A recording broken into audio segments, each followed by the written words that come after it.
খোদ বিচারক এই সাইবার জালিয়াতির শিকার। হোটেল বুকিংয়ে ভুয়ো ওয়েবসাইট খুলে প্রতারণা।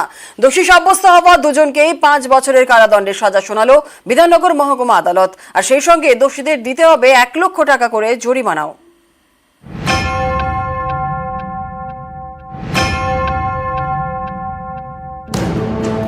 রাজ্যে প্রথম ট্যুরিজম সাইবার ক্রাইমে মামলা। ঘুরতে যাওয়ার জন্য অনলাইনে হোটেল বুক করতে গিয়ে প্রতারণার শিকার হন খোদ জুডিশিয়াল ম্যাজিস্ট্রেট। সেই ঘটনায় মূল অপরাধী সহ দুজনকে 5 বছরের কারাদণ্ড এবং 1 লক্ষ টাকা করে জরিমানা দেওয়ার নির্দেশ দিল বিধাননগর মহকুমা আদালত।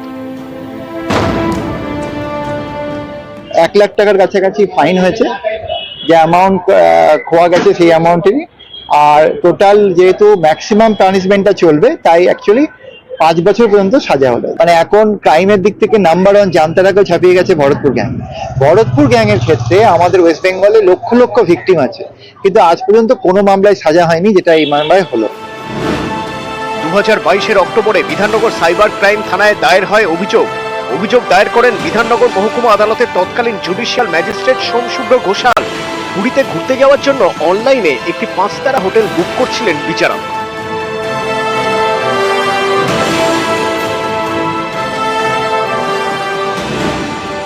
সেই সময় জুডিশিয়াল ম্যাজিস্ট্রেটকে একজন ফোন করেন, কিভাবে বুক করতে হবে বলেন।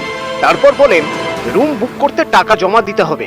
এর জন্য একটি অ্যাকাউন্ট ডিটেলসও শেয়ার করেন ওই ব্যক্তি। সেই অ্যাকাউন্টে 92,000 টাকা জমা দেন জুডিশিয়াল ম্যাজিস্ট্রেট সোমশুভ্র ঘোষাল। পরে তিনি জানতে পারেন ওই হোটেলে কোনো বুকিংই হয়নি। প্রতারণার শিকার হয়েছেন বুঝে পুলিশের দ্বারস্থ হন ম্যাজিস্ট্রেট।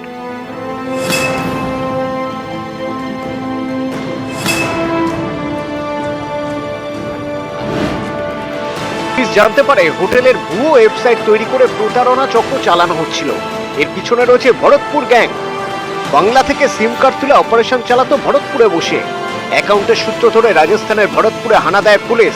গত বছরের ফেব্রুয়ারিতে মূল অভিযুক্ত প্রেমচাঁদকে গ্রেপ্তার করে। পরে প্রেমচাঁদকে জেরা করে আরামবাগ থেকে স্বর্ণদীপ রায় নামে আরো একজনকে গ্রেপ্তার করে পুলিশ। সোমবার এই দুজনকে দোষী সাব্যস্ত করে আদালত। এদিন হলো সাজা ঘোষণা। অনুপ চক্রবর্তী, নিউজ 18 বাংলা।